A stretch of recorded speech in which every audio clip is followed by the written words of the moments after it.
नमस्कार पुणी थे आपण टीचर्स कर्नर रो आउ एक नुआ वीडियो रे स्वागत। बंधुगण आपण माने जानती जे वर्तमान आमर SA2 एग्जाम जो वार्षिक परीक्षा पाखे आसिलानी आ ए वर्ष तो पंचम एवं अष्टम श्रेणी पई परीक्षा माने पास फेल सिस्टम भी रही। तो आसंतु वर्तमान Odisha school education programme authority रु ए टाइम टेबल संबंधी गोटे चिठी आसी ताकू आमे पढ़िबा।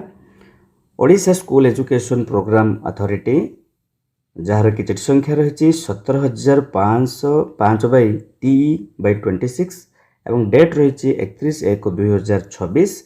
समस्त DO come DPC SS Odisha को एवं सब्जेक्ट रही communication of time table for summative two 2026। तो SA2 एग्जाम पई टाइम टेबल वर्तमान कम्युनिकेट करा चिठी रे देखंतु कौन रही आ भितरे देखंतु एठार रही I am to say that summative assessment 2026 for class 1 to 8 has been scheduled to be held during 9th March to 13th March। 9 March to 13 March पर्यंत यही SA2 एग्जाम कंडक्ट करा जिवो। Prior to the conduct of written test पूर्वरु oral test करा जिवो। Class 1 and 1 to 5th पर्यंत oral test हे जिवो। केबे हे जिवो देखंतु 6-7 मार्च 6th and 7th March of 2026। तो प्रथम ओरल टेस्ट हे जिवो 6 एवं 7 तारिख रे, तापरे 9 रु 13 पर्यंत रिटन टेस्ट हबो। तो कोठी हबो एटा ना in all government and government aided school in the state. In this connection the detailed time table towards conduct of SA2 examination 2026 is hereby communicated as annexure 1। तो बर्तमान हम एनेक्सर 1 को पढ़िबा। प्रथमे हम देखिबा जे मौखिक एग्जामिनेशन पे कौन टाइम टेबल रही। ओडिशा विद्यालय शिक्षा कार्यक्रम प्राधिकरण समाप्ति सूचक आकलन 2/2026 कार्यसूची मौखिक कार्यसूची रही। तारीख रहा 12/6/2026 शुक्रवार दिन प्रथम श्रेणी द्वितीय श्रेणी तृतीय श्रेणी चतुर्थ श्रेणी पंचम श्रेणी समस्तंकर कौन हम मातृभाषार मौखिक परीक्षा हम एवं सेकेंड हाफ रे परिवेश प्रथम द्वितीय परिवेश एवं तृतीय चतुर्थ पंचम सामाजिक पाठ और विज्ञान मौखिक एग्जामिनेशन हम। सेमती 7 तारिख रे केवल गणित हम प्रथम द्वितीय श्रेणी गणित रहिबो एवं तृतीय चतुर्थ पंचम श्रेणी गणित प्रथम हाफ रे गणित द्वितीय हाफ रे इंग्राजी। एभली भाव में आपणकर मौखिक परीक्षा सरिबो 6 एवं 7 तारिख रे शुक्रवार आउ शनिवार। एबे देखिबा लिखित परीक्षा को भाया टाइम टेबल रही। तो लिखित परीक्षा आरंभ होची 9 तारिख रु सोमवार रे आरंभ होची।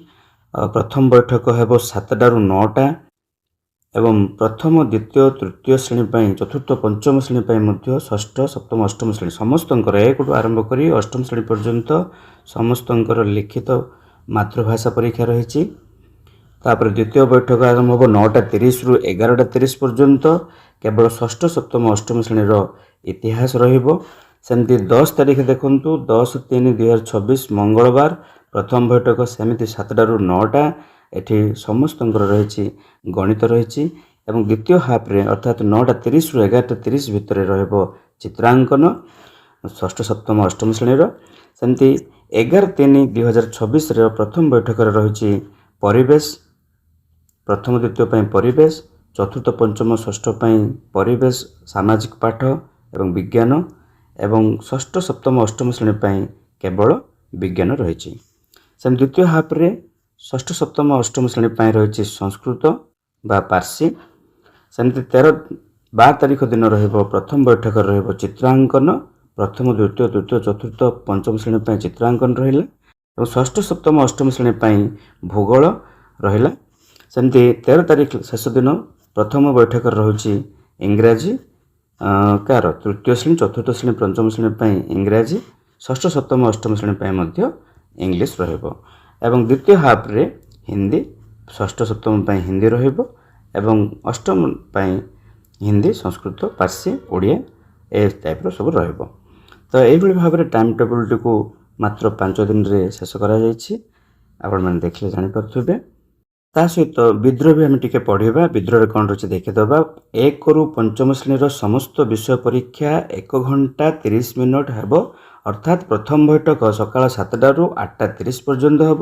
ଦ୍ୱିତୀୟ ବୈଠକ 9ଟାରୁ 10ଟା 30 ପର୍ଯ୍ୟନ୍ତ ହେବ। ଏଇଟା ରହିଲା ଆପଣଙ୍କର ପ୍ରଥମରୁ 5ମ ଶ୍ରେଣୀ ପାଇଁ ଟିକେ ସମୟର ପରିବର୍ତ୍ତନ କରାଯାଇଛି।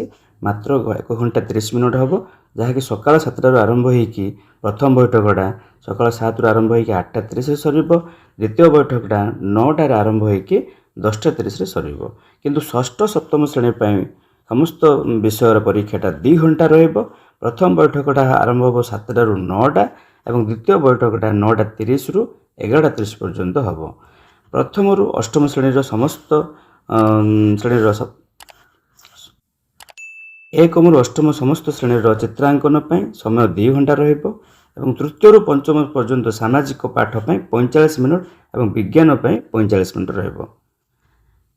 1ମରୁ 5ମ ଶ୍ରେଣୀର ପ୍ରତ୍ୟେକ ମୌଖିକ ପରୀକ୍ଷା ଲିଖିତ ପରୀକ୍ଷା ପୂର୍ବରୁ ଅର୍ଥାତ୍ 6 ଆଉ 7 ତାରିଖରେ ମୌଖିକ ପରୀକ୍ଷା ହୋଇଯିବାକୁ ପଡ଼ିବ। ତ ଏଇଭଳି ଭାବରେ ସମୟର ଆଡ଼ଜଷ୍ଟମେଣ୍ଟ କରାଯାଇଛି। ଆଶା କରୁଛି ଭିଡ଼ିଓଟି ଆପଣମାନଙ୍କୁ ବହୁତ ଭଲ ଲାଗିଥିବ। ତେଣୁ ଗୋଟେ ଲାଇକ୍ କରିବେ ଆଉ ଅନ୍ୟ ସାଙ୍ଗସାଥିମାନଙ୍କ ସହିତ ସେୟାର ମଧ୍ୟ କରିଦେବେ। ଆଉ ଯଦି ଏହି ଲେଟରର ସଫ୍ଟ କପି ଚାହୁଁଛନ୍ତି ତାହେଲେ ଡେସ୍କ୍ରିପସନ୍କୁ ଯାଇ ଦିଆଯାଇଥିବା ଲିଙ୍କକୁ କ୍ଲିକ୍ କଲେ ଆପଣ ଏହାର ସଫ୍ଟ କପି ମଧ୍ୟ ପାଇପାରିବେ। Thank you for watching.